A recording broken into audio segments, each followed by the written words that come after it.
Good morning children. बच्चों, वसुधैव कुटुंबकम इस पाठ में हम लोगों ने पढ़ा था, तो प्रश्नोत्तर मैंने बताया और आपको भेजा भी, वीडियो के माध्यम से आप देखे होंगे।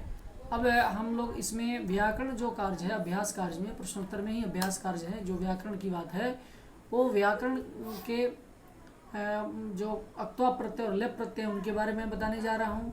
और इसके पहले प्रश्न निर्माण जो है, प्रश्न निर्माण कैसे बनता है, इन प्रश्न निर्माण के बारे में भी आपको मैं बता देता हूँ। जैसे इसमें छठा प्रश्न है प्रश्न निर्माण। प्रश्न निर्माण कैसे करें, प्रश्न निर्माणम कुर्वन्तु। तो सबसे पहले ये ध्यान देना है, प्रश्न निर्माण के लिए किम शब्द का रूप याद करना है। किम शब्द का स्त्रीलिंग, पुल्लिंग, नपुंसक लिंग।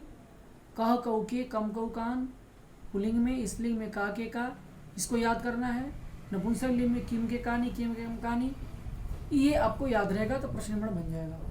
जहाँ पुल्लिंग के शब्द रहेंगे वहाँ पुल्लिंग के प्रश्नवाचक शब्द का प्रयोग करेंगे। स्त्रीलिंग का रहेगा स्त्रीलिंग का करेंगे।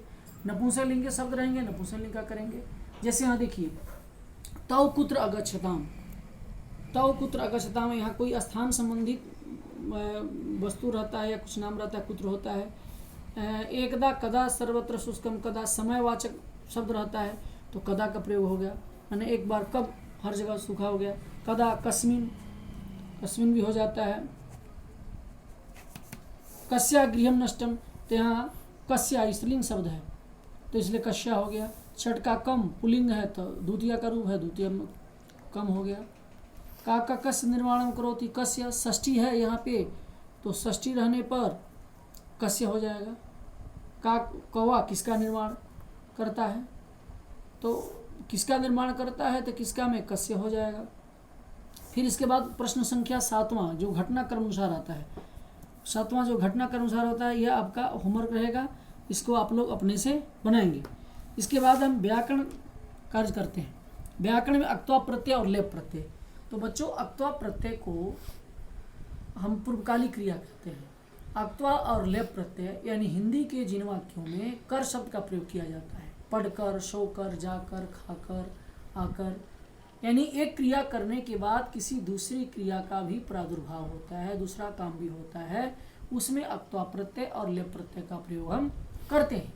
जैसे रामः विद्यालयम गत्वा पठति, एक वाक्य लीजिए, राम विद्यालय जाकर पढ़ता है, तो रामः विद्यालयम गत्वा पठति, तो राम विद्यालय जाकर, जाकर एक क्रिया है, उसके बाद है पढ़ता है, यानी दो क्रिया है, इसमें दो क्रिया होती है। अक्त्वा प्रत्यय या लेप प्रत्यय वाले शब्दों पदों में दो क्रियाओं का प्रयोग किया जाता है। पहली जो क्रिया होती है इसे हम पूर्वकालिक क्रिया कहते हैं। तो धातु में जब अक्त्वा प्रत्यय जोड़ देते हैं तो केवल त्वा अंत में शेष रहता है। पठ जोड़ अक्त्वा, पठित्वा, और इकार लग जाता है। गम जोड़ अक्त्वा, गत्वा, शुभ जोड़ अक्त्वा, शुभत्वा, और लेप प्रत्यय में आय आय होता है। आ जोड़ गम जोड़ लेप, आगम्य, आ जोड़ दा जोड़ लेप, आदाय, प्र जोड़ दा जोड़ लेप, प्रदाय, इस तरह से आय आय शब्द रहता है। अब जैसे देखिए, अक्त्वा प्रत्यय, जैसे इसमें सामान्य वाक्य दिया, बालः पठति, बालक पढ़ता है, तो बालः पठति, इस पठति में अक्त्वा प्रत्यय लगाया जाएगा तो हो जाएगा पठित्वा, तो होगा बालः पठित्वा गच्छति। फिर दूसरा, रमा विद्यालयम गच्छति, रमा विद्यालय जाती है, तो रमा विद्यालयम, अब गच्छति है तो गम धातु से हम अक्त्वा प्रत्यय जोड़ेंगे, गम जोड़ अक्त्वा, तो हो जाएगा गत्वा। क्या हो गया, रमा विद्यालयम गत्वा पठति। फिर है सुरेश हसति, तो सुरेश हसति सामान्य है, वाक्य है सुरेश हंसता है, तो इसमें अक्त्वा प्रत्यय का प्रयोग होता है। सुरेश हसित्वा वदति, हस धातु है, हस धातु से अक्त्वा प्रत्यय होता है, तो अक्त्वा प्रत्यय होता है तो हसित्वा हो गया। सुरेश हसित्वा वदति, सुरेश हंसकर बोलता है। तो जो भी धातु है, पठ धातु, गम धातु, सब में जब अक्त्वा प्रत्यय लगेगा, पठित्वा, गत्वा, सुप्त्वा, खादित्वा।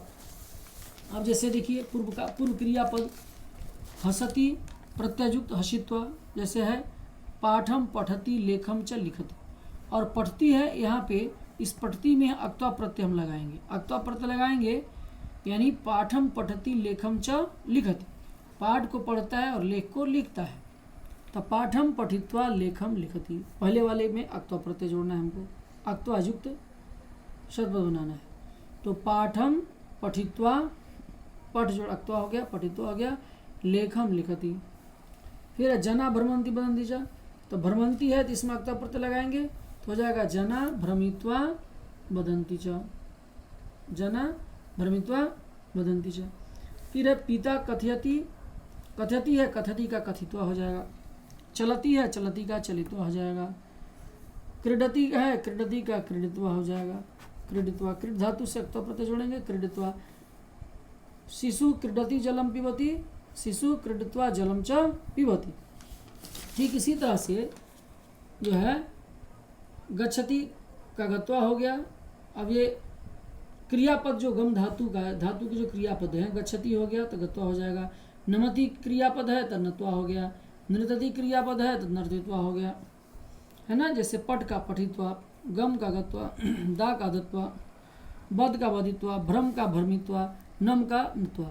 यानी अक्त्वा प्रत्यय वाले में सभी में अंत में त्वा शब्द रह जाता है। जिस धातु में अक्त्वा जोड़ते हैं अंत में त्वा शब्द रह जाता है। पूज का पूजित्वा। अब ये कहता है अभ्यास में अक्त्वा स्थानीय लेप प्रत्यय से प्रयोगम को, यानी अक्त्वा के स्थान में लेप प्रत्यय का प्रयोग करना है। जैसे अब अक्त्वा के स्थान पे हम कैसे लेप का प्रयोग करेंगे, जैसे स ईश्वरम नत्वा कार्यम करोति, वह ईश्वर को नमस्कार करके काम करता है। तो अब देखिए, अब नत्वा प्रत्यय जो है अक्त्वा प्रत्यय, उन अक्त्वा प्रत्ययों में कि हमको लेप प्रत्यय बनाना होगा, तो यह हम करेंगे प्र जोड़ नम जोड़ लेप प्रणम्य, स ईश्वरम प्रणम्य कार्यम करोति, वो ईश्वर को प्रणाम करके काम करता है। तो इस अक्त्वा की जगह पे हम लेप कर देंगे, लेप में अंत में यह रहेगा। फिर है परि जोड़ त्याज जोड़ लेप, परित्यज्य, ठीक है, परित्यज्य त्याग करके, नीर जोड़ इक्ष जोड़ लेप, निरीक्ष बन जाएगा, है ना, बड़ी कार्य हो जाएगी निरीक्ष।